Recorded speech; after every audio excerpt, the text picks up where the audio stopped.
Maître Pierre Wembo, vous êtes analyste des questions socio-économiques. Nous parlons de cette exemption décidée par le gouvernement congolais face aux voyageurs kenyans. Le gouvernement congolais qui a autorisé l'entrée au pays sur le sol congolais sans visa à ces voyageurs. On s'est dit, qu'est-ce qui justifie cette mesure? Ok, merci beaucoup, M. Billy. Ici, dès le départ, c'est les accords. Les accords et les conventions signées entre les deux pays liés à certains éléments ou à certains facteurs. Et nous avons des facteurs exogènes qui demandent, qui sortent de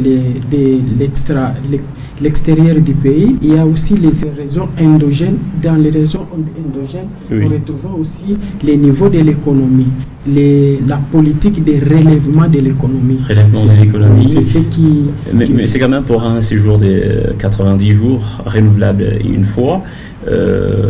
Cela constitue quel signal? En tout cas, dans quelle mesure un pays peut être exempté, un pays avec ses voyageurs peuvent être exemptés des visas? Oui, c'est ce que je venais de dire. Les ressortissants d'un pays bénéficient de cette exemption des visas par rapport aux intérêts de la nation hôte, je peux le dire.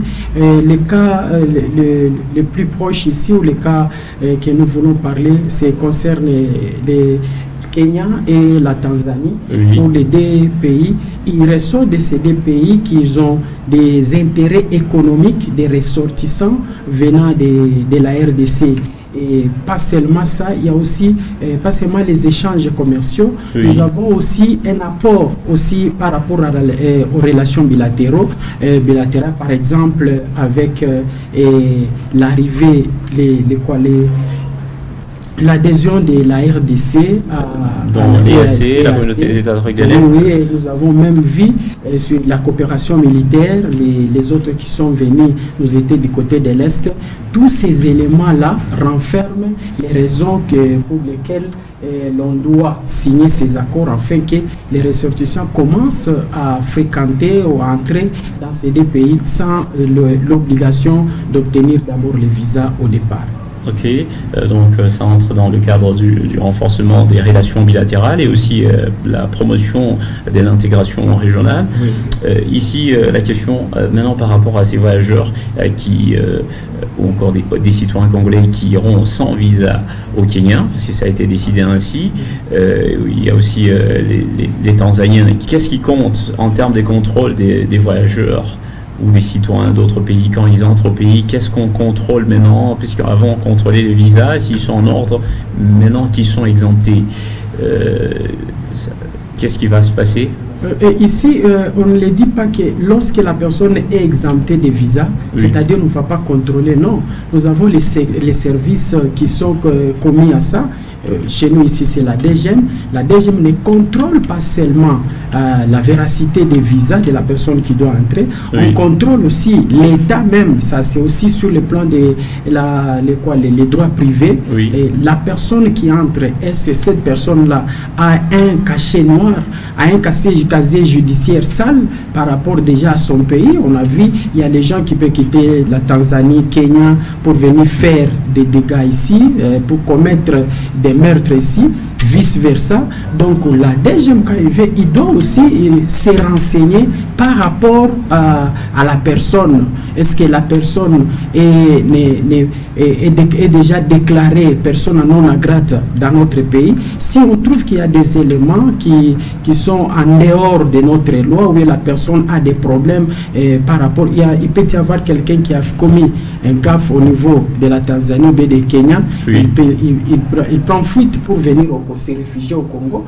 Mais on va voir son passeport, pas seulement il n'a pas l'obligation de visa, voir aussi si cette personne aussi a des antécédents juridiques dans son pays qui le pousse à fuir et à venir se cacher à notre pays. Donc, il s'agit vraiment de l'exemption des visas, mais quelqu'un n'est pas exempté d'autres contrôles. Exactement, exactement. Donc d'autres contrôles sont toujours préalables avant que la personne ne puisse résider dans notre pays. Et voilà, cette autre question, quelle opinion se demande que deviennent les agences des facilitations des visas dans ces pays qui ont décidé l'exemption des citoyens de la RDC, du Kenya et de la Tanzanie? C'est aussi un problème, c'est parmi les inconvénients des relations, c'est comme ça, on peut accepter que quelque chose ne marche pas pour gagner quelque chose.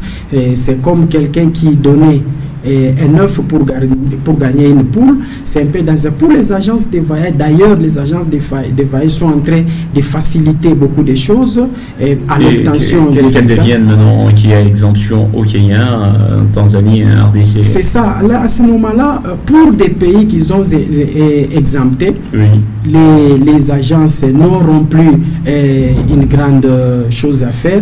Mais ce qu'ils peuvent faire, c'est de regarder maintenant d'autres nations qui ont l'obligation d'avoir des visas, et aussi en dehors de la facilitation des visas, ils peuvent aussi faire la facilitation des voyages. Parce que pour les agences de voyage sont très importantes dans une nation, ils facilitent pas seulement les visas, ils facilitent aussi les voyages. La personne qui doit voyager, il doit chercher à avoir une place, à acheter les billets, et donc à mettre en place tous les éléments qu'il faut pour que la personne puisse voyager en bonne et due forme.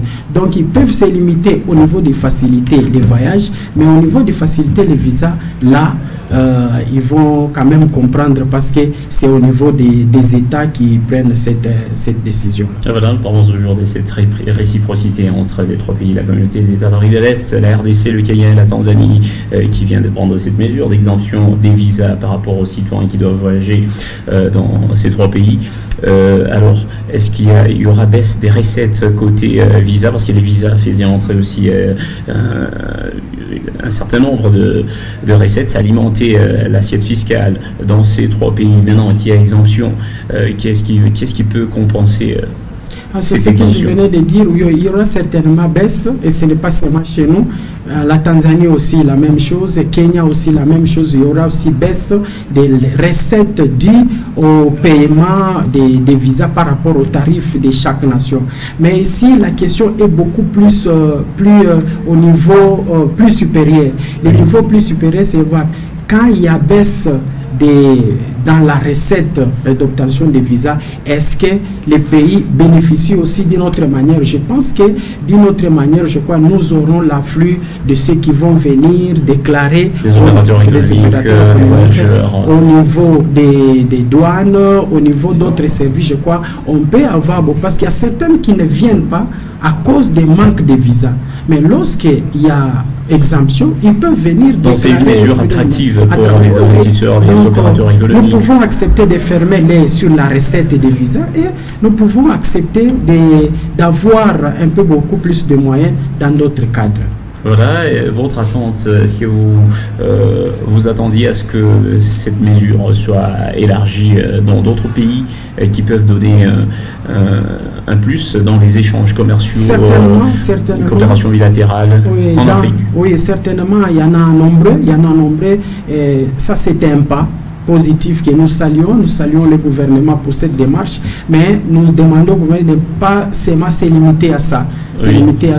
Il y a beaucoup de Congolais qui veulent voyager à l'extérieur, toujours dans les mêmes cadres, mais ils ont toujours des blocages pour avoir des visas. Il faut une facilitation, ça peut se faire même avec des pays européens, américains. Oui, ça peut se faire. Pourquoi? Parce qu'aujourd'hui, nous sommes un pays vraiment hospitalier ici chez nous, nous recevons, mais comment les autres aussi ne peuvent pas accepter de nous exempter pour que nous puissions entrer chez eux, et nous entrons pour plusieurs raisons. Il y a des raisons touristiques, les raisons d'études, les raisons d'affaires.